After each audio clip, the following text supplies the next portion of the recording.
Buenas tardes.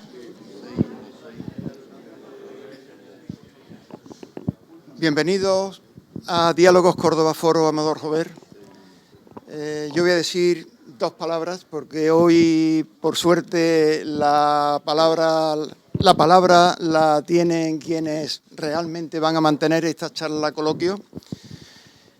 Este acto con el que inauguramos el presente ejercicio 2023 es uno más dentro de la serie de encuentros donde vienen personas relevantes de la sociedad cordobesa, sean cordobeses de nacimiento o sean cordobeses de adopción o sean cordobeses porque su vida profesional se ha desarrollado aquí, como es el caso de hoy, y donde, como digo, le damos la palabra a esta serie de personas que por su trayectoria vital, por su trayectoria profesional, tienen muchísimo que enseñarnos y, como es lógico, nosotros muchísimo que aprender de ellos. Hoy es un acto más.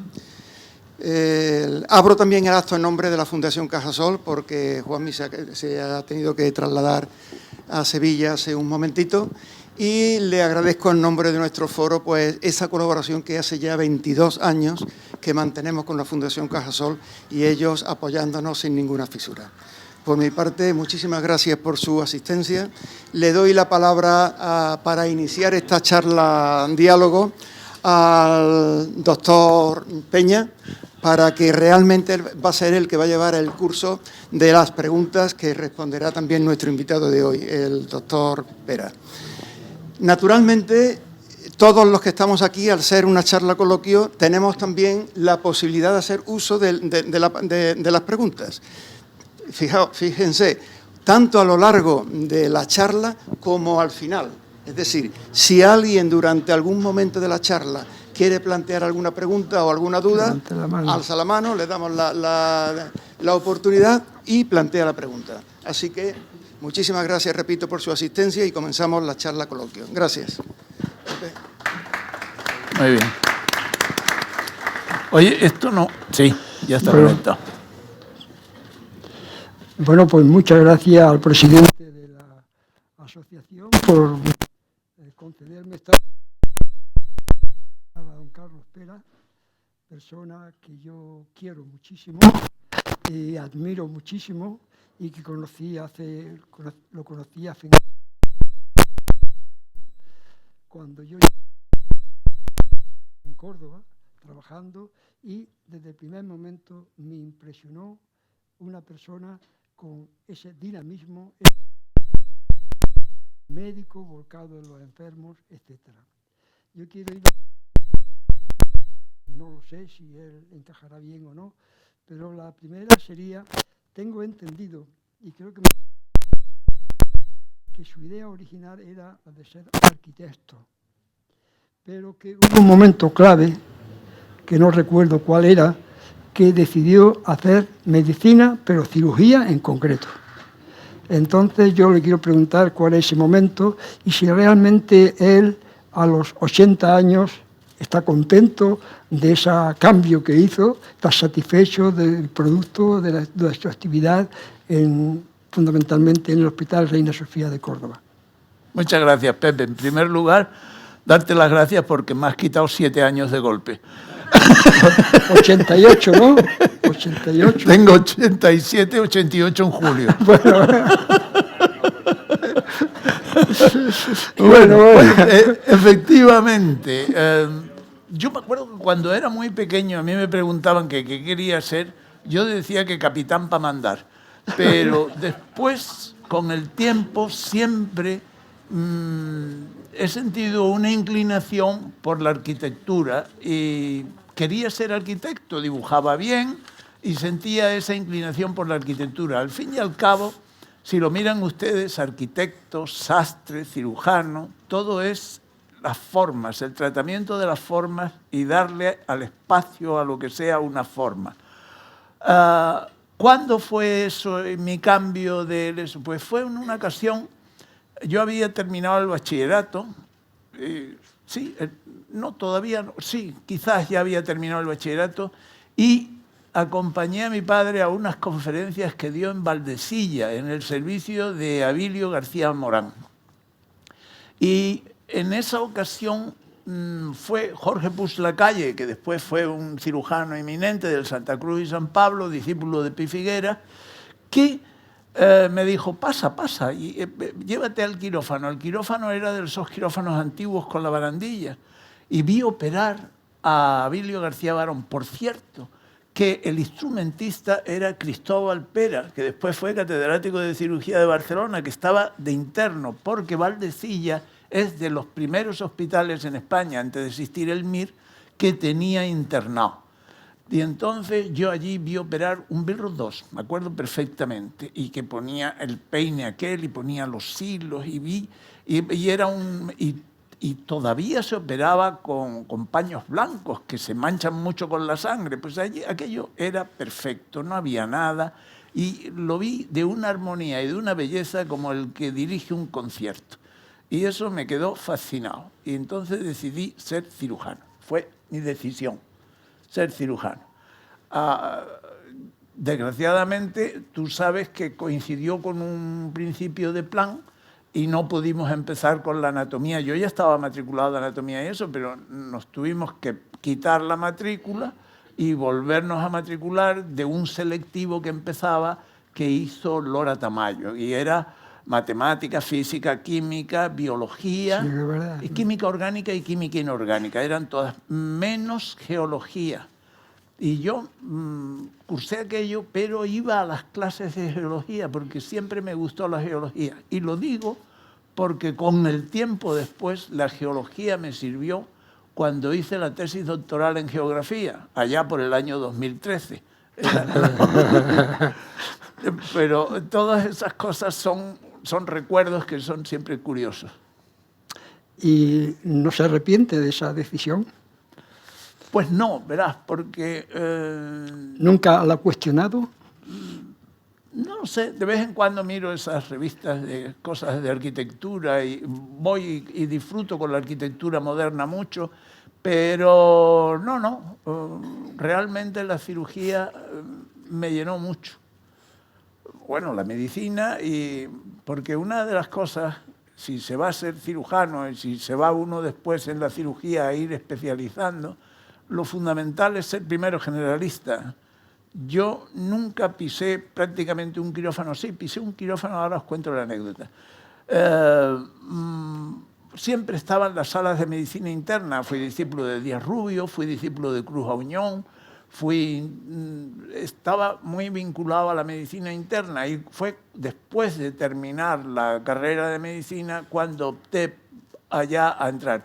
Salvo entré en un quirófano porque fui alumno interno en la cátedra de Cortés, y entonces Cortés me nombró alumno de quirófano, y el alumno de quirófano lo que tenía como misión era coger un flexo, porque no existía el fronto en aquellos años. Yo estudié la medicina 52, entonces era 7 años, 52, 51, 52, 59, y eso sería pues en el año 56, 57, que era cuando di la quirúrgica primero con Cortés.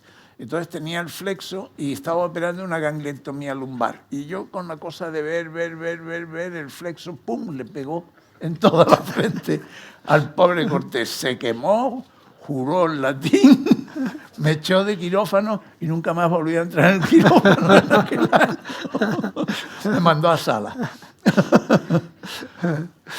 Bueno, Carlos, uno de sus mayores logros dentro de la cirugía que ha practicado de siempre, cirugía sobre todo digestiva, ha sido el montaje de la unidad expresa para trasplantes de hígado y de páncreas. Ya. En unos tiempos verdaderamente difíciles. Bueno, en los tiempos, Manolo está aquí, Manolo Concha, Manolo, que está aquí, años 80, recordará aquellos años. Extremadamente difíciles. ¿Cómo fue esa batalla por conseguir poner en marcha esa unidad con difícil, esa tecnología tan compleja? Fue difícil, por varias razones. Primero, yo hice cirugía en los tiempos, cuando estaba en Sevilla y hacía toda la cirugía y las salidas que había hecho fuera, a Francia, a Inglaterra, porque en aquella época no había el MIR, y el MIR nos lo fabricaba. Manolo sí hizo el MIR, Manolo tuvo la suerte de coger el MIR. Tú tuviste la suerte de coger el MIR, yo no hice el MIR, pues no existía, soy anterior a ti. Manolo es de la primera promoción, pero en mi época no existía el MIR, y entonces pues nos formábamos pues, por España. Yo asistía a los cursos de Jaime Pi Figueras en Barcelona, fui a Francia y fui interne de Sopito de Lyon, que se llamaba à titre étranger. ¿Qué quería decir à titre étranger? Que los franceses cuidaban muy bien de que no nos quedáramos allí, que nos largáramos, porque administrativamente no podíamos usar el título, aunque pasábamos los exámenes y hacíamos todo, no podíamos pasar. Por cierto, que los residentes de España no quieren que los examinen. Allí los examinaban de nuevo. Y nos examinaban. Yo me acuerdo los exámenes en el Hotel 10. Y de esa época, pues me quedó una formación en cirugía general, porque en Sevilla hacíamos la cirugía general completa con trauma y con la cirugía vascular periférica. Yo había hecho muchas endarteriectomías y ya se empezaba en aquella época a poner las prótesis, no sé el material que era, me parece que era el Ivalon o el Dacron, no sé si el Dacron. Sí, porque la tesis doctoral mía fue sustitución del colédoco por tesis de Dacron. Luego el Dacron ya existía, estaba funcionando. Claro, aquello no sirvió para nada. Hicimos los perros, mantuve los perros, qué sé yo, un año en las perreras. Cuando terminaba en el servicio, me iba a las cocinas, me daban un cubo con las sobras y me iba a alimentar a los perros, los lavaba con zotal para quitarle los bichos y los tenía en una jaula que me había construido un carpintero. Y operaba a los perros, les quitaba la vía biliar y la sustituía por una prótesis de Dacron. Claro, como una prótesis bastante larga, casi de 1 pulgada o más. Y aquello, pues el Dacron, primero al principio filtraba un poco la bilis y después aquello se forraba, pero actuaba como si fuera una colestasis, porque las lesiones que yo vi en el hígado que me hizo, estaba bullón de catedrático. Y entonces me hizo hacer todas las preparaciones. Si hubiera aquí algún patólogo, sabría lo que es hacer una preparación de plata del río Ortega. Eso era, tú has hecho, ¿no? Tú has hecho preparaciones de plata con río Ortega, era toda la tarde allí. Y entonces, como aquello tardaba mucho, pues yo me ponía a ver cosas y estaba un anatomopatólogo que fue catedrático después de histología, que le llamábamos el leucocito. Y era, ¿cómo se llama? Por Dios, que fue catedrático de histología en Sevilla. No te acordarás tú, ¿no? No. Bueno, pues y yo le preguntaba, y entonces yo me ponía allí con los cristales e iba aprendiendo anatomía patológica. Tanto es así que cuando terminé la carrera, Bullón, que era el catedrático de anatomía patológica, me dijo, si usted quiere yo lo hago catedrático de anatomía patológica y se quede usted conmigo aquí. Porque yo le dije, no, yo quiero ser cirujano, y si es posible ser catedrático de cirugía. ¿Y por qué catedrático de cirugía? Pues tiene su chiste. Ser catedrático en aquella época era poder llegar a ser jefe de servicio rápido y poder implantar tus ideas, porque lo peor que te puede pasar es siempre obedecer. Yo aprendí a obedecer en el ejército, porque hice las milicias aéreas universitarias, pero también me enseñaron a mandar. Yo tengo un buen recuerdo del ejército en ese sentido, que aprendí a obedecer. Estuve muchas veces en prevención y me arrestaron y esas cosas, pero me enseñaron a mandar, cosa que es importante. Lo hago yo, muy arrestado. Dime, Pepe. Bueno, dentro de esa unidad, ¿a cuántas personas ha ayudado a vivir? Pero en cirugía no es a vivir, eso es la medicina general. porque en la medicina general, pues tú ayudas a vivir una persona que tiene una artritis reumatoide con un medicamento o que tiene una infección con un antibiótico, pero todo eso es pasajero. Pero lo tuyo es salvar la vida, porque hay un antes y un después. Cuando se quita un órgano, cuando se trasplanta un órgano, tú estás dando la vida a esa persona. Eso Luego, sí, eso te entiendo perfectamente la pregunta. Eso donde lo notas, eso de que les das la vida, donde lo notas de verdad, no es cuando operas una insuficiencia hepática crónica, tipo cirrosis etílica, cuando lo notas de verdad es la fulminante. Cuando llega una hepatitis fulminante y te llega el enfermo en coma, ese enfermo, cuando le pones el hígado, después se despierta y habla y es otra persona. Ya no está en coma. Y ahí es donde verdaderamente te das cuenta lo que es el trasplante hepático y la importancia que tiene el hígado en todo el metabolismo y en toda la vida del individuo. Pero lo que tú preguntabas es cuántos habré hecho. Yo te digo que para llegar a la cifra de los que hicimos, te voy a contar un poco cómo fue todo el proceso, porque fue duro. Primero, la trasplantación en general sufre un punto de inflexión importante en el año 83. En el año 83 aparece la ciclosporina y eso fue un cambio radical en el trasplante. Años más tarde, en el año 85, 86, aparece el primer trasplante hepático en España que lo hacen el grupo de Barcelona, Jaurieta y Carlos Tambarit. Carlos murió, se pelearon, como es lógico, uno se fue para un hospital, este se quedó en Belviche y Carlos se fue al Valdebrón.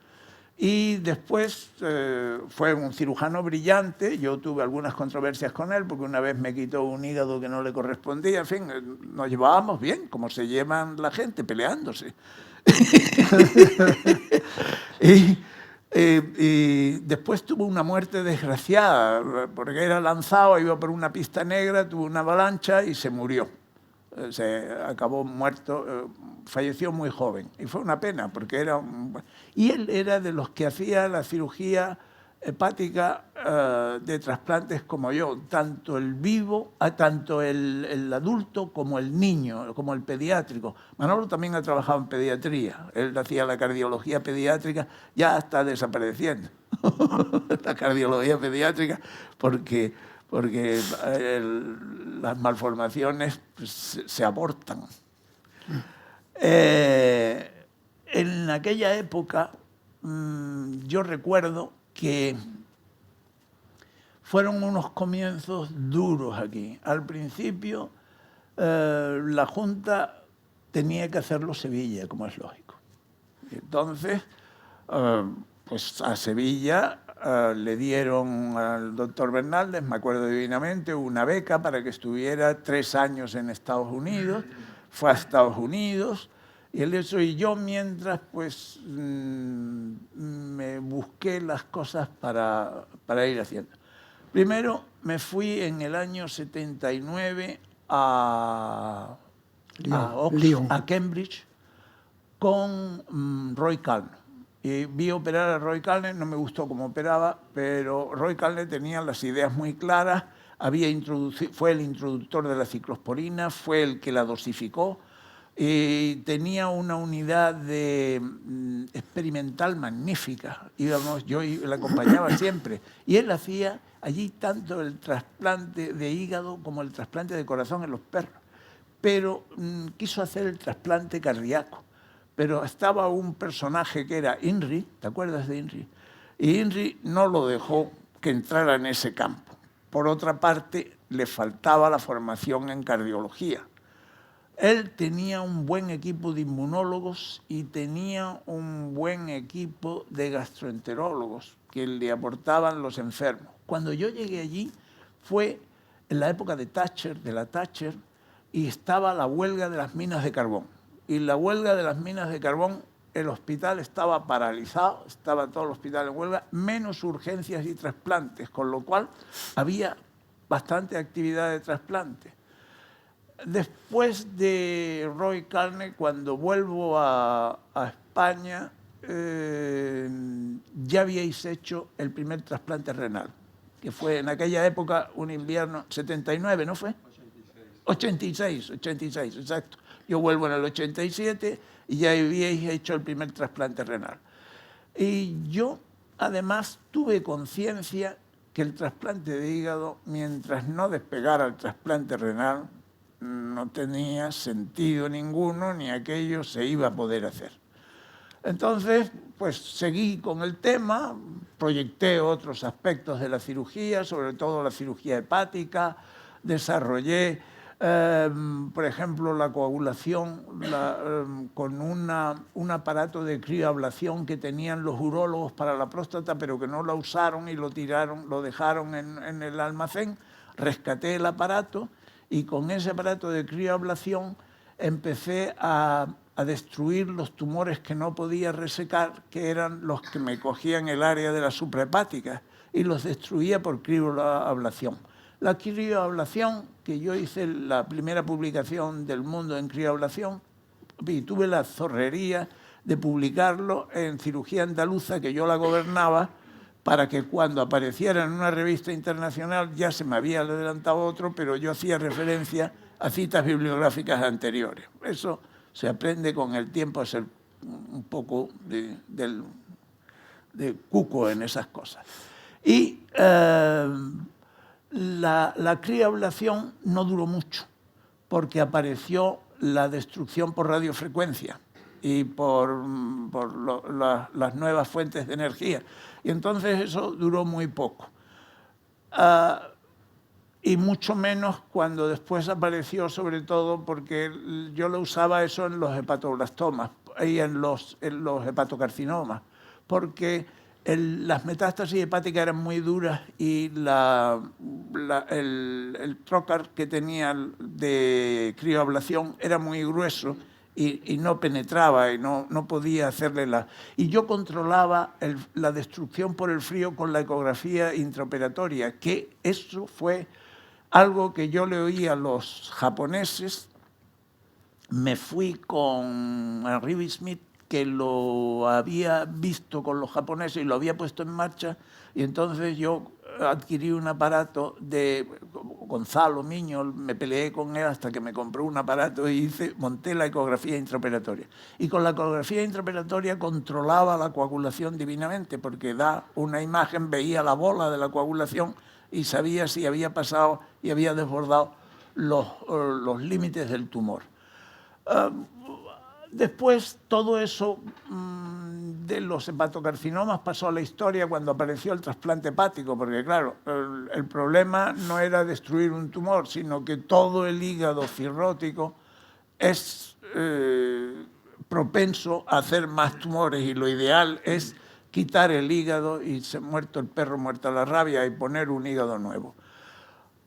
Después marché a Francia y estuve viendo, eso fue recién llegado aquí, y estuve viendo cómo hacía y cómo llevaba el servicio Smith, y volví con él para ver cómo hacía él los trasplantes hepáticos, porque Roy Carney, Smith y un alemán que no me acuerdo ahora mismo su nombre fueron los primeros que lo hicieron en España, porque el primero que lo hizo en el mundo fue Tom Starth en Pittsburgh, con el cual fui también a verle trasplantar a Pittsburgh. Ya tenía, en Pittsburgh me di cuenta que había mucha gente allí y que era muy difícil ponerse en contacto. Y entonces vi que había un discípulo suyo que era Busuttil en California, en Los Ángeles.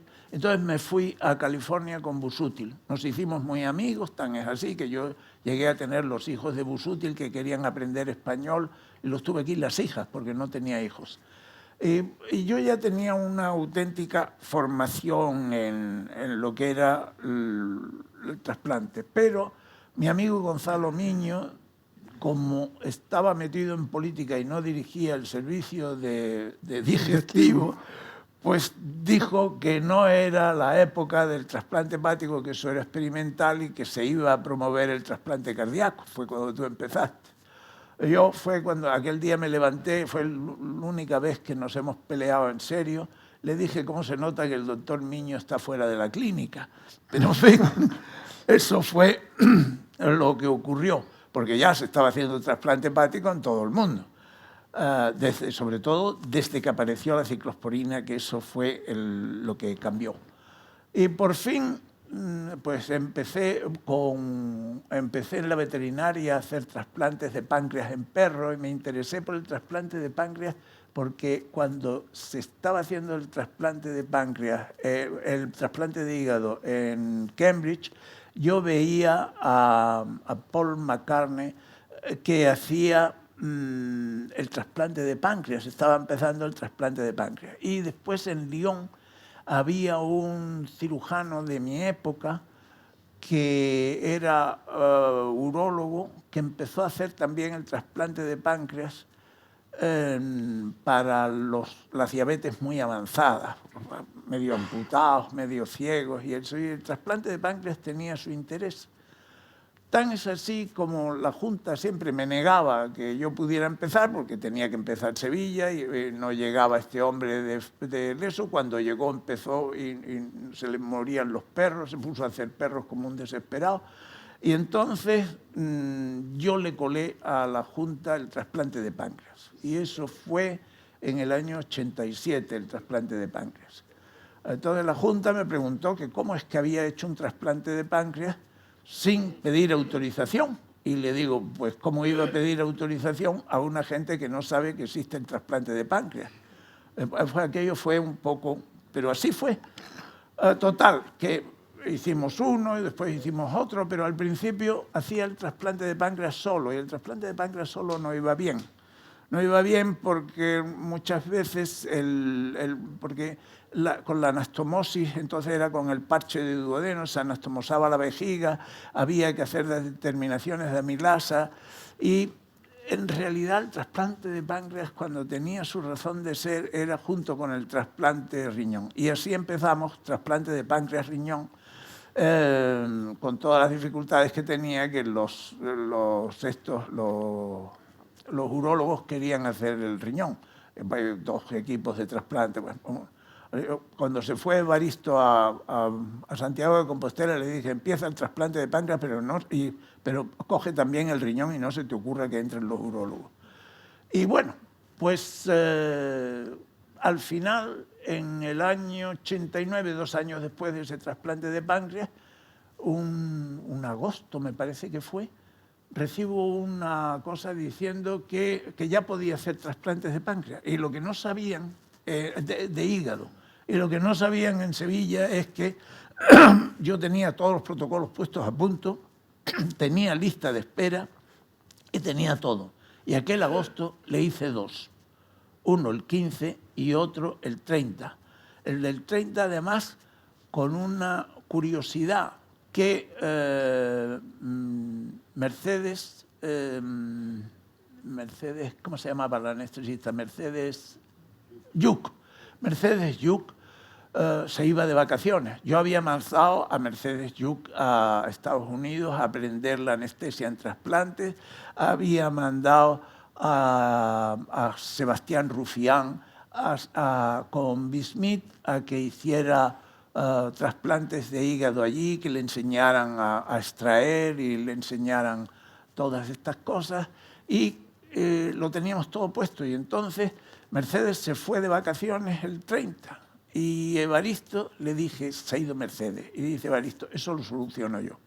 Y como era tan impulsivo, cogió su coche, salió disparado por esa carretera, cogió a Mercedes Lluch a la altura o a la mitad, no había llegado a Sevilla, la convenció y le hice darse la vuelta, y hicimos el segundo trasplante en agosto.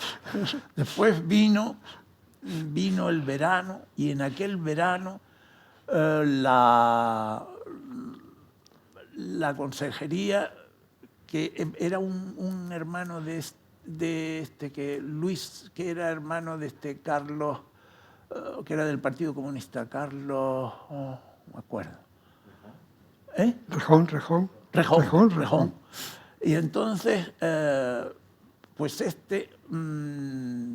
aprovechó que yo había hecho el trasplante y me organizó una gira, porque él tenía un problema con las playas, y me organizó una gira por los sitios. Fui a Málaga, fui al eso. En Málaga me dieron el bucarito de plata o de no sé qué, y en el eso, y me tenían todo el día en la televisión para callar el problema de las playas. Y así fue. Y así fue como cobró importancia, porque los medios se ocuparon de los trasplantes de hígado en Córdoba. Sevilla no acababa de arrancar, y no arrancó hasta mucho después, 3 o 4 años después. Y porque le riñeron, le dijeron: déjate de hacer perros o haces un humano o te quitamos el programa. Y no se lo quitaron, desgraciadamente, porque yo hubiera... Pero esos años yo era el que mandaba en Andalucía. Y recibíamos los hígados y trasplantábamos toda Andalucía. Toda Andalucía era nuestro... Después ya cuando surgió Sevilla, pues nos amputaron Huelva, pero no nos quitaron Cádiz, nos quitaron nada más que Huelva. Y Málaga, que se habían venido, que empezó un chico que está en Málaga, que se había formado con Enrique Moreno, que sí había sido de los primeros conmigo y con los de Barcelona, con los del Clinic, en hacer los trasplantes, y también con Carlos Margarit y con los del Belviche. Y entonces ese pequeño grupo, me acuerdo que la primera reunión de la Asociación de Trasplantadores Hepáticos, nos reunimos en el Hotel Puerta de Hierro alrededor de una mesa. Eso era todo lo que había. La segunda reunión, ya que fue en Barcelona, ya tuvimos que ir a un aula. Y ya la tercera se hizo en Córdoba. Y me acuerdo que estando en Córdoba comenzó Valencia, y comenzó MIR en Valencia, en La Fe.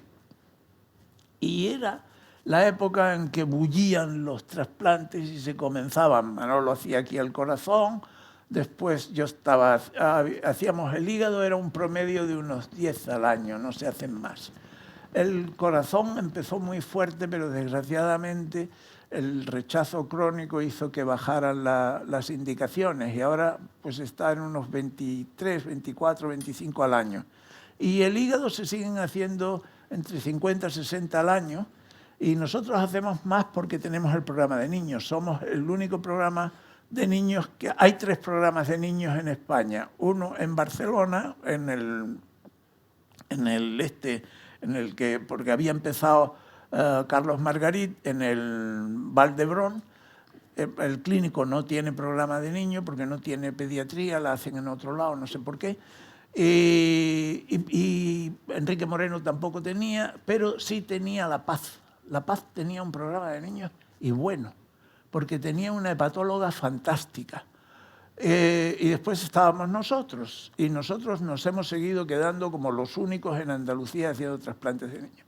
Los trasplantes de niños al principio tenían malos resultados, porque cuando llegaba el niño no venía el hígado, había que ponerle un hígado de un niño pequeño, aquello se desechó, después usamos el segmento 2 y 3 para colocarlo y para poderlo meter en el niño, pero con todo y con eso echamos a andar el programa con fuerza.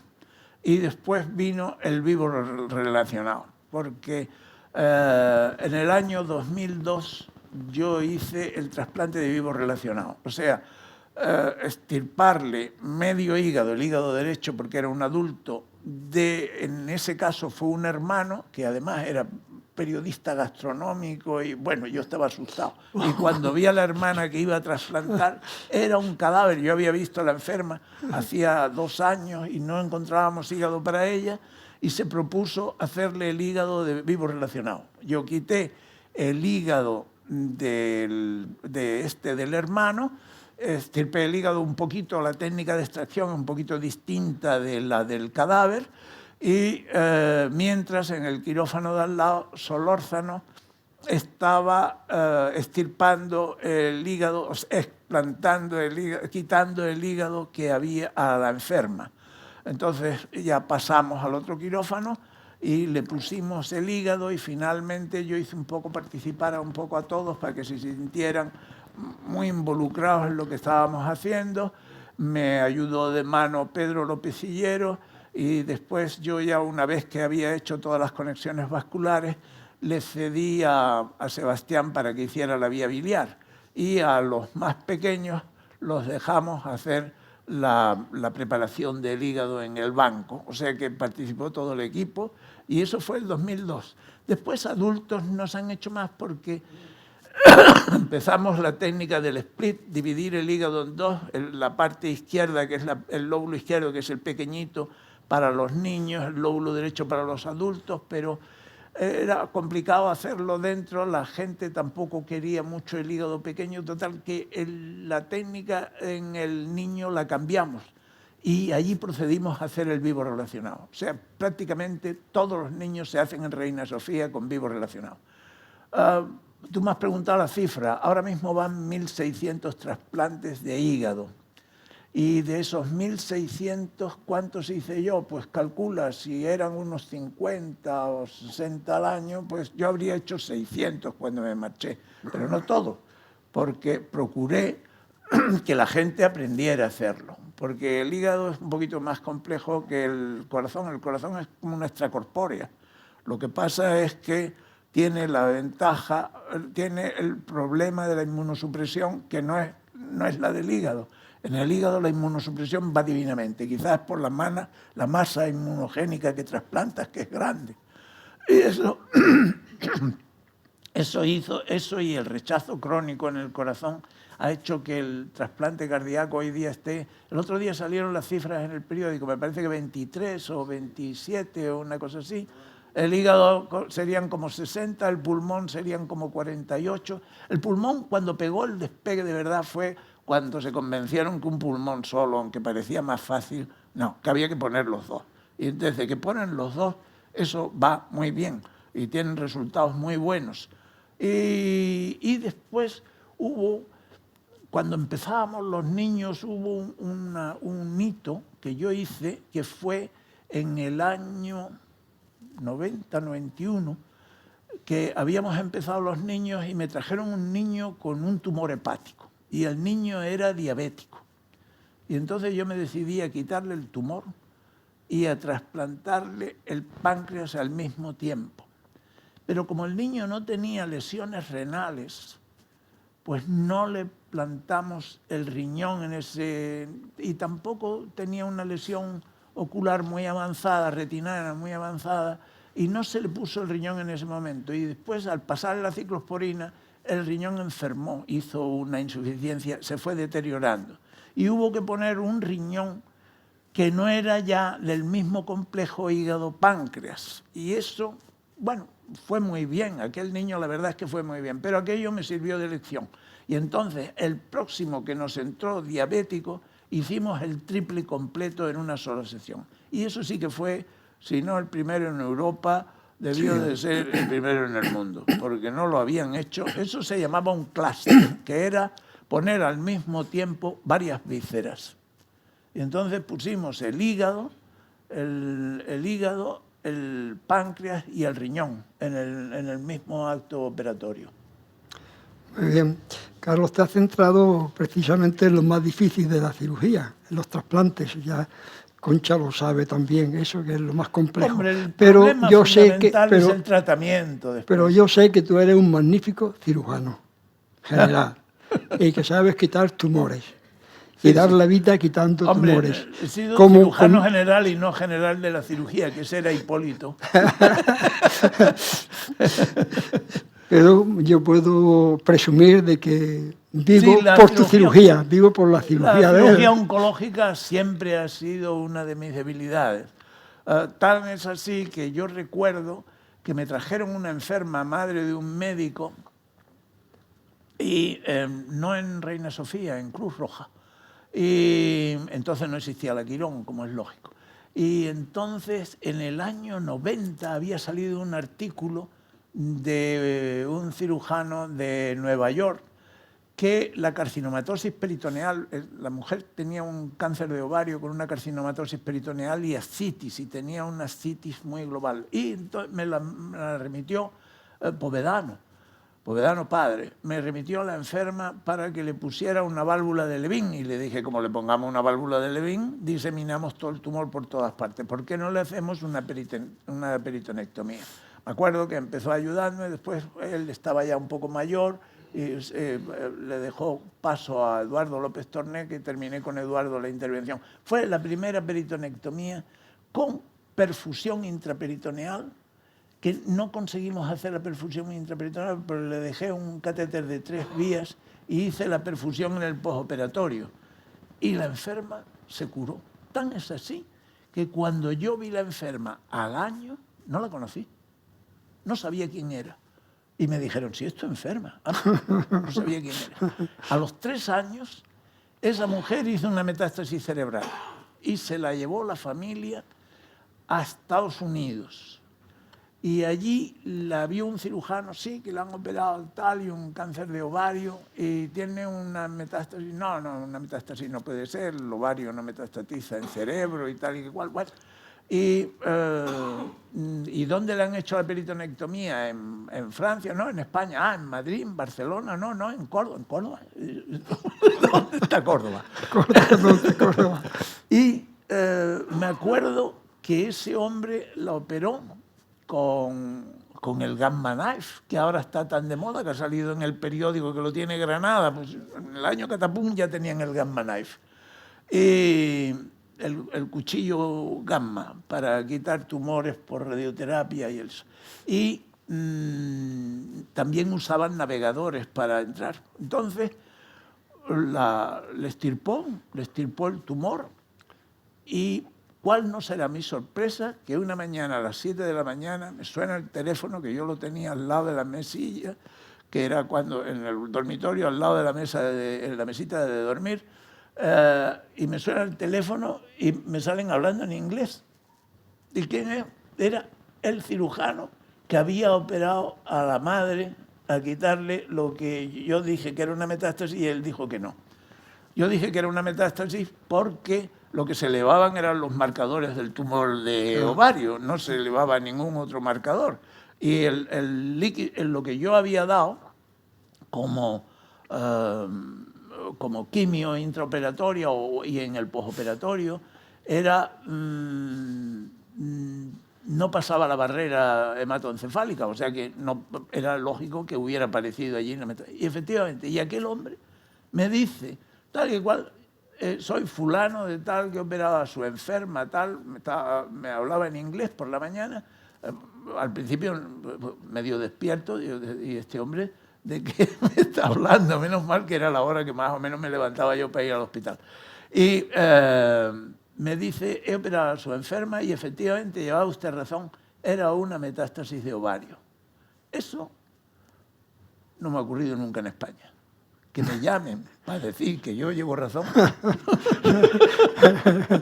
Eso aquí no me ha ocurrido. Muy bien.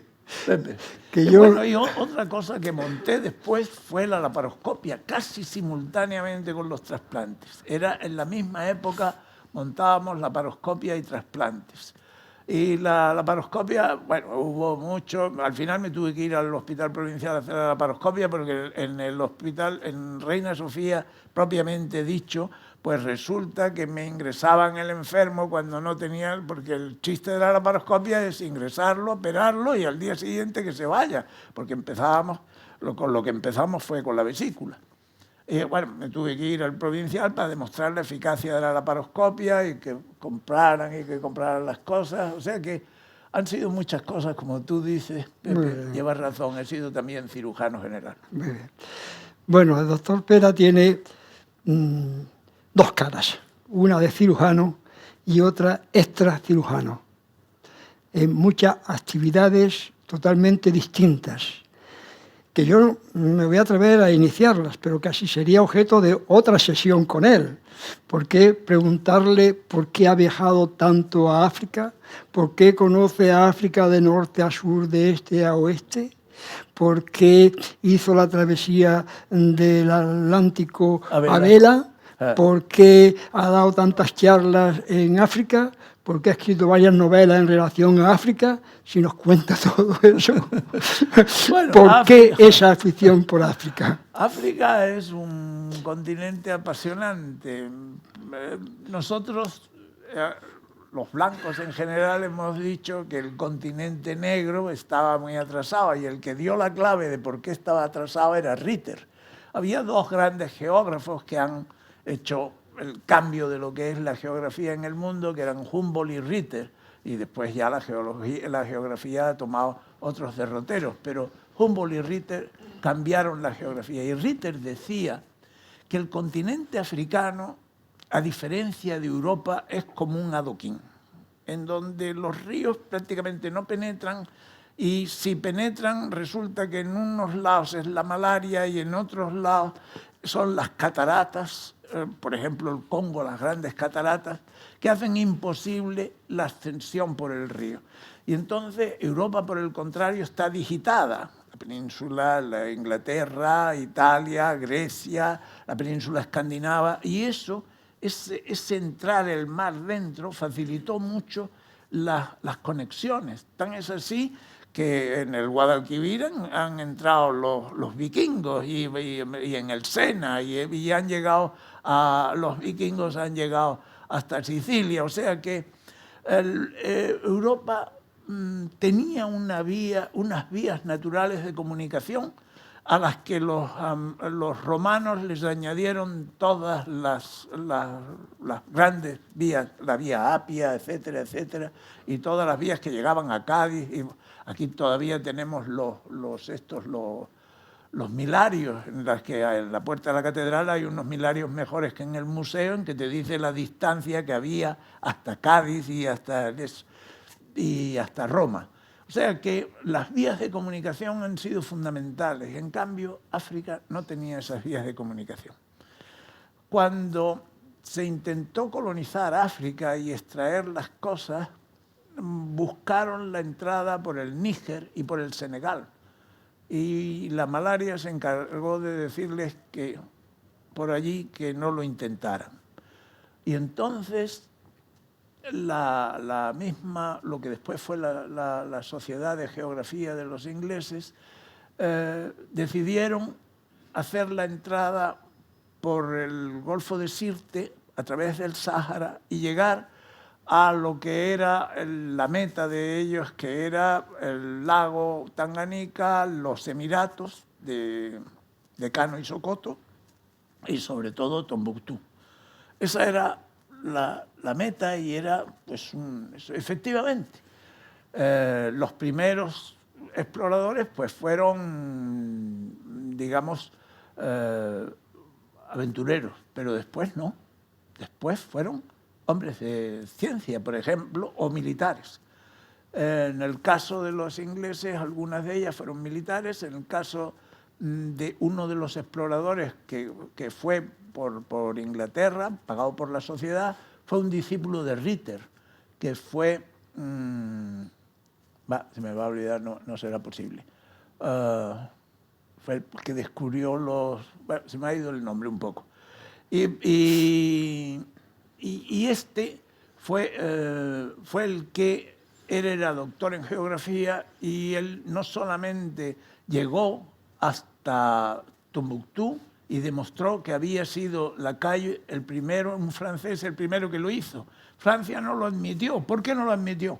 Porque la Sociedad Francesa de Cirugía no podía admitir que un señor por sus propios medios y sin el apoyo de la sociedad francesa y sin el apoyo de nadie, se cruzara África desde el río Senegal y prácticamente desde Beni, que salió por Beni y cruzó y llegó hasta Tombuctú. Estuvo en Tombuctú y de Tombuctú o Timbuktu, según el país que lo escriba, llegó hasta Tánger después y allí dijo que lo había cruzado y dijeron, ahora resulta que los ingleses dicen que no había estado y entonces los franceses dijeron que sí había estado y que fue el primero. Pero fue en realidad este alemán, que no sé por qué, no me viene ahora el nombre, que siempre lo tengo en la punta, en la boca, el que fue el segundo que llegó allí y que confirmó que René Caille había estado allí. Y eso pues hizo mucha bibliografía y se fue conociendo que había habido en África una cultura importante, que fueron todos los emiratos y todos los reinos que hubo en el río Níger, y son todos los reinos desde el reino de Mali y todas las circunstancias que crearon los imperios del Sáhel. Y esos imperios del Sáhel, me parece que di una charla una vez en el colegio médico sobre los imperios del Sáhel. Y esos imperios del Sáhel se fueron conociendo y fueron conociéndose en Europa, fue apareciendo un comercio cada vez más fértil, entraron los ingleses, crearon la compañía, porque la forma de colonizar de los ingleses, de los franceses y de los españoles es distinta. Los españoles primero entran los curas y después ya entra la administración. Los franceses primero entra el ejército y después ya vienen los negociantes. Los ingleses no. Los ingleses primero son los negociantes y los negociantes crean su propia armada hasta que por fin los ingleses dicen no, esto se lo quitan a los negociantes y así se conquistó Níger, así se conquistó la India, así se conquistó casi todo el mundo inglés, que es lo que dio lugar al gran imperio inglés. Y lo que decíamos, África, empecé viajando al principio, o cuando era joven, por Marruecos y por esto. Después, a mi mujer era muy aficionada a la egiptología y he viajado 2 veces a Egipto, el Nilo, hasta Abu Simbel. Y lo más interesante es que después de viejo he hecho el Nilo Azul entero y el Nilo desde Sudán, desde la capital de Sudán hasta la frontera. Ese fue todo Nubia y todo eso, fue y eso también lo plasmé en otra charla que no sé dónde la di, me parece que en el Colegio de Médicos, que era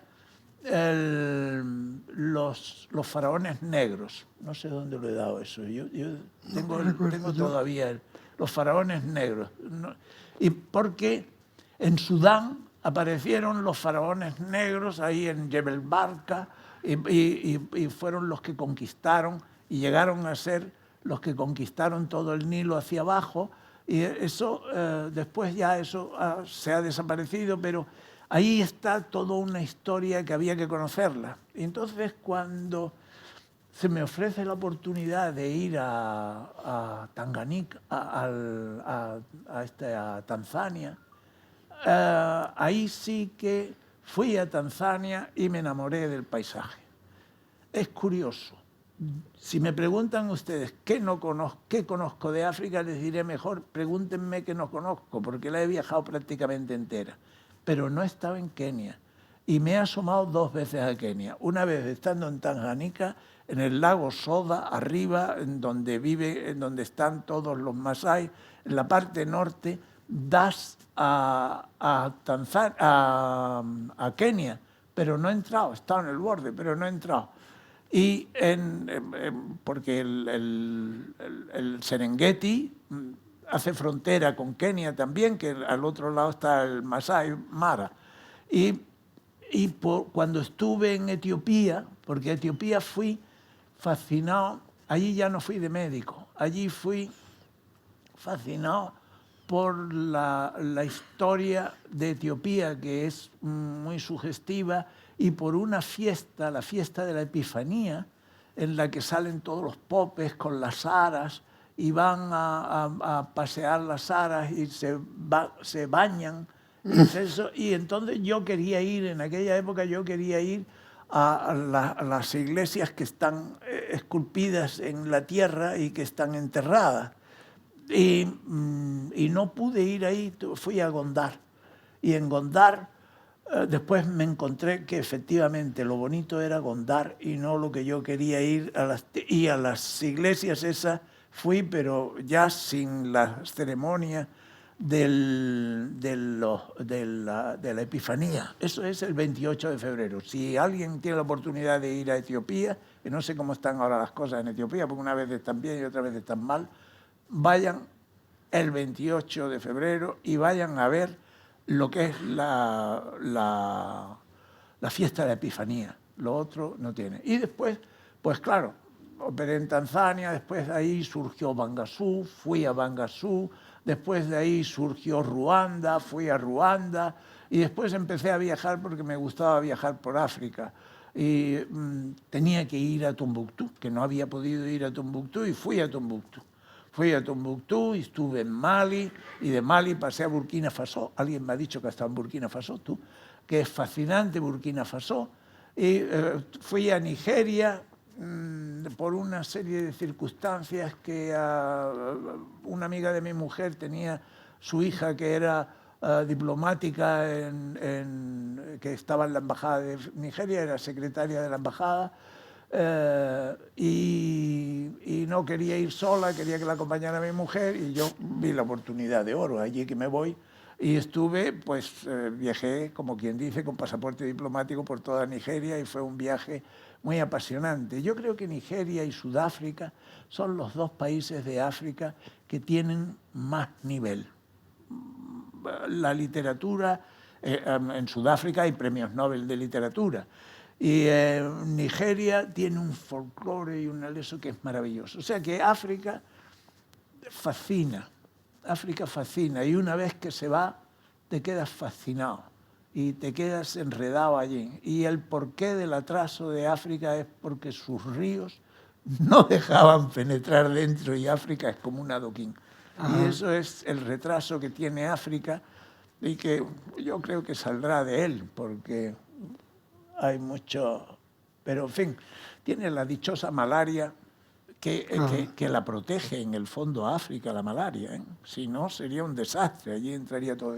Y una cosa muy curiosa de África, que a lo mejor no la saben, pero que yo recuerdo que en Bangasú, el obispo de Bangasú, que lo conocen todos ustedes, me dijo una vez, hace poco, recientemente, que los problemas de la guerra civil y de la guerra que ha habido todos estos años, que ha durado, qué sé yo, desde años, se ha prácticamente, las fuerzas de las Naciones Unidas eran marroquíes y fuerzas árabes, y aquello seguía el problema de los balacas contra los otros, pero que ahora Rusia ha tomado interés en aquello, pues allí se ha ido todo, hasta la potencia colonizadora se ha ido, y los Wagner son los que han solucionado el problema, que son los mismos que crean el problema de Ucrania. Es curioso.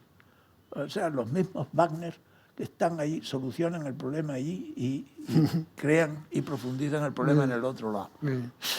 Creo, muy breve, creo que en Bangasú precisamente tú has actuado de cirujano también, ayudando a la gente más necesitada. He hecho de cirujano en Tanzania, en el valle de Mangola Chiní, en un hospitalito pequeño, no sé qué, Okafasú o algo así era el nombre, el obispo, era que lo tenían los espiritanos, y después aquello tenía un apoyo muy grande de una hija de una Hohenlohe, de Ana Gamazo, hija de Gamazo y una Hohenlohe.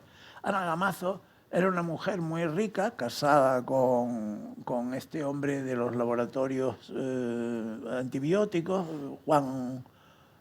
Sí, Juan, sí. Juan Abelló. Y esta mujer, que disponía de dinero, entonces decía que ella había disfrutado mucho y que había cazado mucho en África y que quería devolverle algo a África. Y entonces sostenía allí una escuela secundaria que la pagaba ella, y todos los gastos del hospital, que en la época que yo estaba eran unos 25 millones de pesetas. Qué barbaridad. Y lo sostenía ella y sostenía aquello. Y entonces, pues allí trabajé mucho en el valle de Mangola Chiní, allí operé de todo. Me acuerdo que después empezaron a ir los urólogos y un día tuvieron un problema con una anestesia, con una retención de orina, y y el anestesista, que era un hombre espabilado, como no lo podían sondar porque era un prostático y tenía un cáncer de próstata que después yo se lo diagnostiqué, le hizo una talla. Y cuando yo llegué allí me dijeron, quítele usted la talla porque este hombre con una talla no puede. Y entonces le pasé una sonda, le pasé una sonda adentro y me di cuenta en el tacto que le hice que lo que tenía era un cáncer de próstata. Ya me puse en contacto con un hospital de los luteranos que hay al pie del Kilimanjaro, en una ciudad preciosa, que es una ciudad llena de flamboyant y de jacarandas y aboyán. Y eso es un pueblecito con las calles de arena, bueno, de tierra y eso, pero el hecho de la cantidad de flamboyán, que es con las flores rojas, y la jacarandá, que es tan bonita, pues hace un sitio muy agradable. Y ese hospital, que figuraba como hospital universitario en Tanzania, y era de los luteranos, porque generalmente los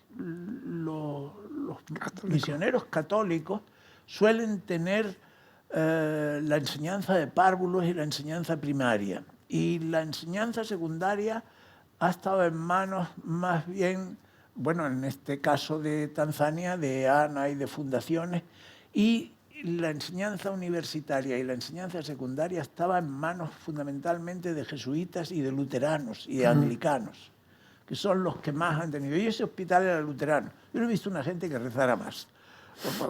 No podíamos empezar a operar sin ir antes a la capilla y rezar. Bueno, era una cosa espantosa lo que rezábamos allí cuando fui a ese hospital universitario. Y allí lo llevé porque había que operar y yo no tenía medios para operar un cáncer de próstata en el hospitalito que teníamos pequeñito. Aunque en ese hospitalito pequeñito he operado yo cáncer de riñón y he operado esplenectomías y he operado, pues yo, todo lo que me ha dado. El cáncer de riñón los operé y además fue divinamente. Y operé una mujer con un quiste de ovario tan grande que no se podía poner en decúbito supino.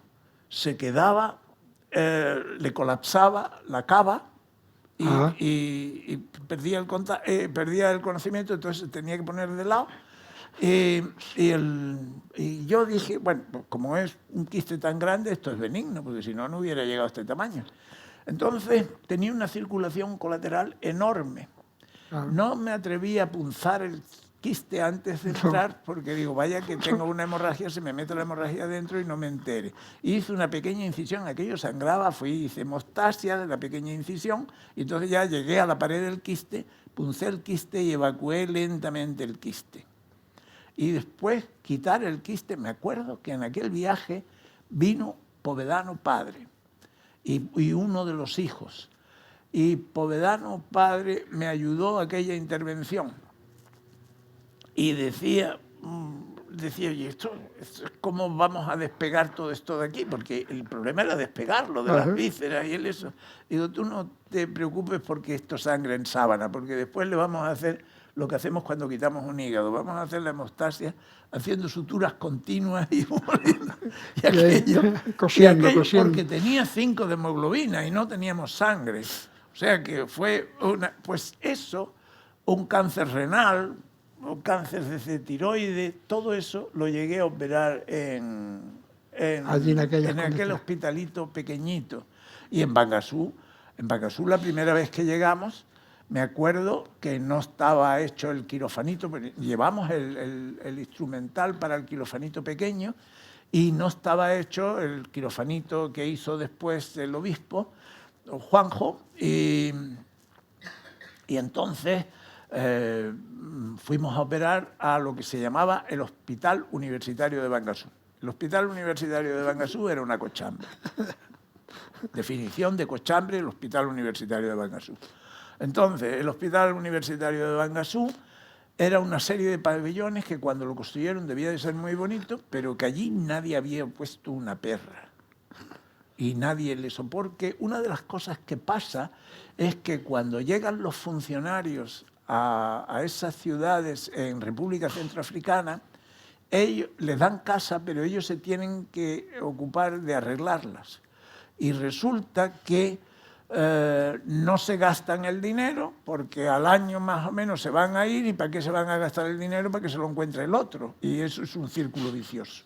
Entonces, en aquel hospitalito eso había que verlo. Para lavarte las manos tenían un jabón verde y entonces tú te lavabas con aquello en una cosa que el alicatado se había caído todo, que no funcionaban los grifos, y un auxiliar, un negrito, te echaba agua en las manos, te limpiaban las manos y después te echaban un poquito de alcohol. Y después nosotros habíamos llevado los guantes y habíamos llevado esos guantes que usábamos, guantes que nosotros tirábamos, porque allí hay mucho sida, y con lo mismo con las compresas que nosotros hacíamos. Y me encontré que las estaban lavando y reutilizando. Entonces les expliqué que las tenían que meter primero en lejía, porque allí había sida, un 30% de sida cuando yo estaba.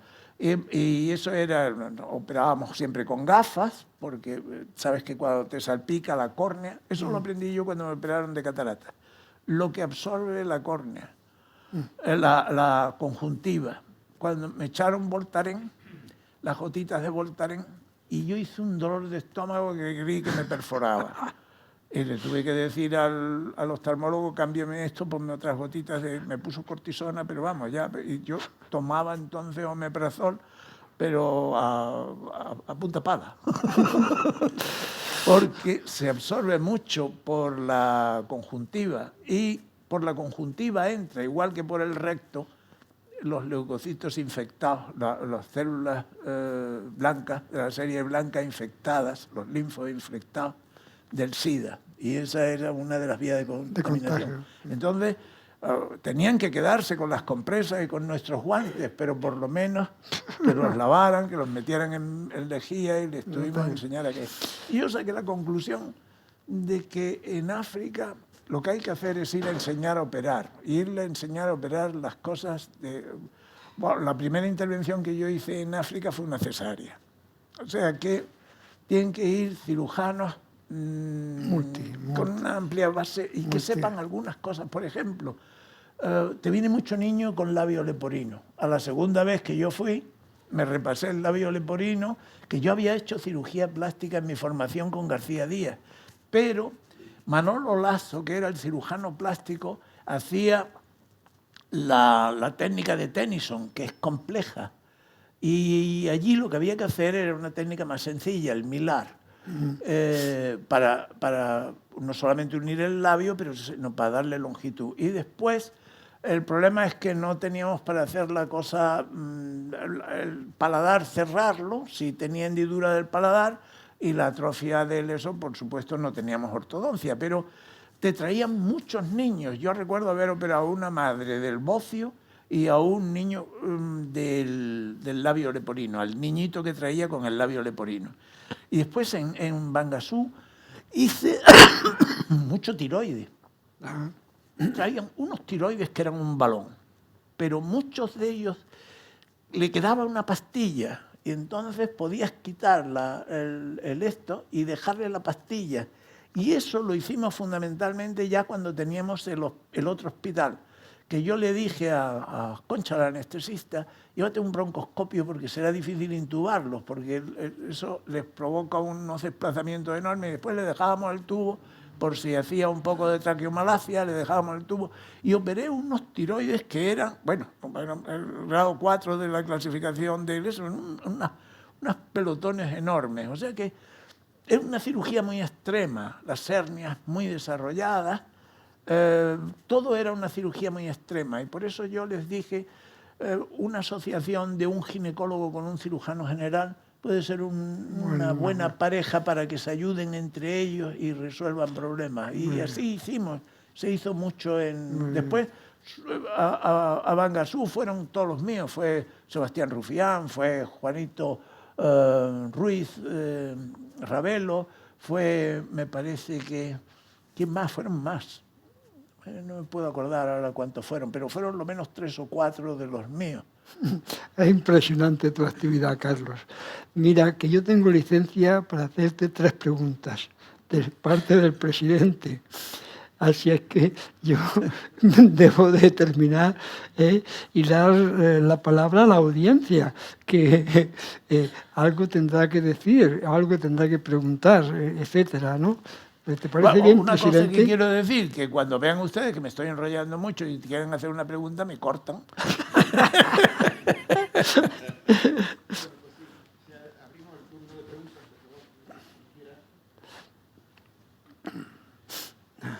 Hazla tú. Y se rompe el fuego. Rocío, venga.